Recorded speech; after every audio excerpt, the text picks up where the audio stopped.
स्वप्नात वाटलं नव्हतं। अशी एक घटना तुमच्या आमच्या सगळ्यांच्या आयुष्यामध्ये, कोल्हापूर जिल्ह्यातल्या आणि महाराष्ट्रातल्या लोकांच्या आयुष्यामध्ये त्या ठिकाणी झाली। तब्येत 5-6 दिवस बरी नव्हती PN साहेबांची। सगळ्यांचा आग्रह होता दवाखान्यामध्ये जावा। अगदी शाहू महाराजांच्यापर्यंत सगळेजण विनंती करत होते की, तर म्हणले नाही मी व्यवस्थित आहे, काळजी करायचं कारण नाही। आणि ताकदीच्या जोरावर किंबहुना त्यांचा पॉझिटिव्हनेस एवढा स्वतःबद्दल होता की मला काही होणार नाही ही मनोभावना त्यांच्या मनामध्ये त्या ठिकाणी होती। आणि जे अपेक्षित नव्हतं असं अनपेक्षित त्या दिवशी घडलं। PN साहेबांना दवाखान्यामध्ये न्यावं लागलं आणि त्यानंतर सगळा जिल्हा वाट बघत होता की यातून ते निश्चितपणे बाहेर येतील। आम्हा सगळ्या मंडळींना देखील वाटत होतं, डॉक्टरांशी चर्चा चालू होती, मुंबईला हलवावं का याही चर्चा झाल्या। परंतु अशा परिस्थितीत मुंबईला हलवणं शक्य होणार नाही असा डॉक्टरांचा सल्ला देखील मिळाला। आणि थोडी परिस्थिती सुधारली तर आपण निश्चितपणे मुंबईला देखील त्यांना घेऊन जाऊ शकतो अशा पद्धतीची चर्चा डॉक्टरांशी झाली। अनेक गावागावांमध्ये आता प्रार्थना आपण केल्या की कर्तृत्व नेतृत्व, ज्या नेतृत्वानं तळ आताच्या फोडाप्रमाणे तुम्हाला सर्वांना जपण्याचं काम केलं, प्रेमानं आपुलकीनं दरार असू दे या माध्यमातून लोकांना जवळ करण्याचं काम आदरणीय PN साहेबांनी गेल्या 30-40 वर्षामध्ये केलं। मला वाटतं जवळजवळ 35-40 वर्ष जिल्हा मध्यवर्ती बँकेमध्ये संचालक म्हणून PN साहेबांनी करवीरचं नेतृत्व त्या ठिकाणी केलं। सामान्य शेतकऱ्याचा कुठलाही प्रश्न असू दे, आम्ही जिल्हा मध्यवर्ती बँकेमध्ये काम करतो, बोर्डामध्ये अनेकदा शेतकऱ्याचा विषय आला, खवटी कर्जाचा व्याजदर कमी करण्याचा विषय असू दे किंवा पीक कर्जाच्या बाबतीतलं धोरण असू दे, या बाबतीत सातत्यानं त्यांचा आग्रह तिथं असायचा। मी प्रसिद्धीपासून अलिप्त राहतो परंतु काम करत असतो असं नेहमी त्यांचं म्हणणं असतं। आणि आम्ही त्यांना नेहमी सांगायचं, साहेब तुम्ही काम करता परंतु प्रसिद्धी होत नाही असं वाटतंय, परंतु मनापासून काम करत असल्यामुळे कधी प्रसिद्धीच्या पासून प्रसिद्धी मिळाली पाहिजे, आपण ज्या लोकांचं नेतृत्व करतो त्याला न्याय मिळाला पाहिजे, ही भूमिका त्यांनी सातत्यानं त्या ठिकाणी मांडली। राजूजी सूतगिरणीच्या माध्यमातून लोकांना रोजगार देण्याची मुख्य भूमिका त्यांनी त्या काळामध्ये त्या ठिकाणी घेतली। अनेक संस्था, निवृत्ती संघ असेल, आदरणीय बोद्रेदारांच्या नावानं सुरू असलेली बँक असेल, या अनेक संस्था त्यांनी उभा केल्या, नावारूपाला आणल्या।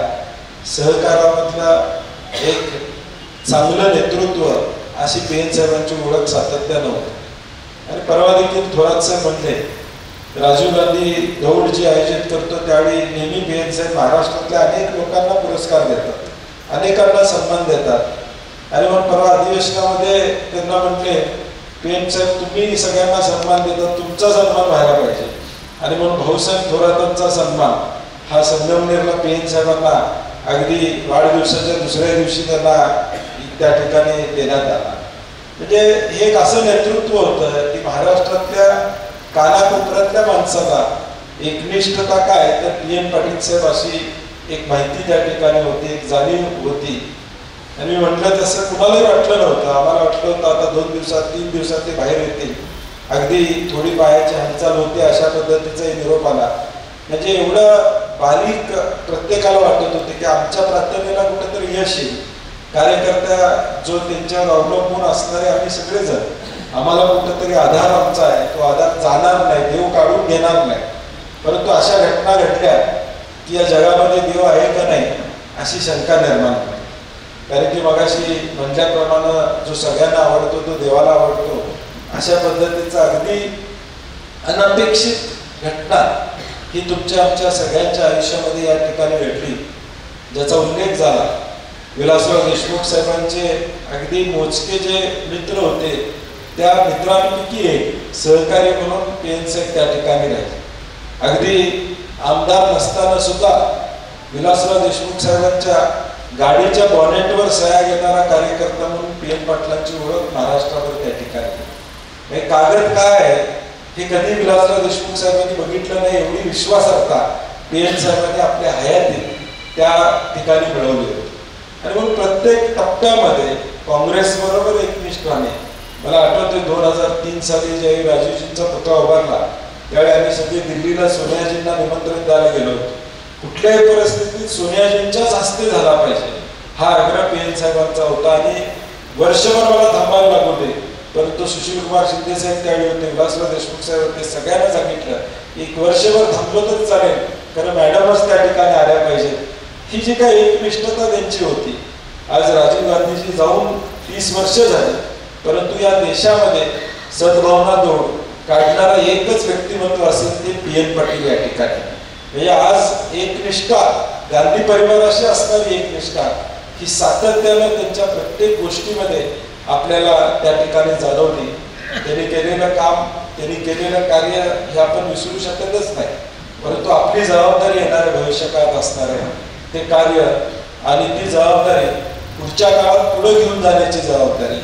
तोच विचार पुढच्या काळात पुढे घेऊन जाण्याचं काम येणाऱ्या भविष्यकाळात तुम्हाला आम्हाला सर्वांना येणाऱ्या भविष्यकाळात या ठिकाणी करावं लागणार आहे.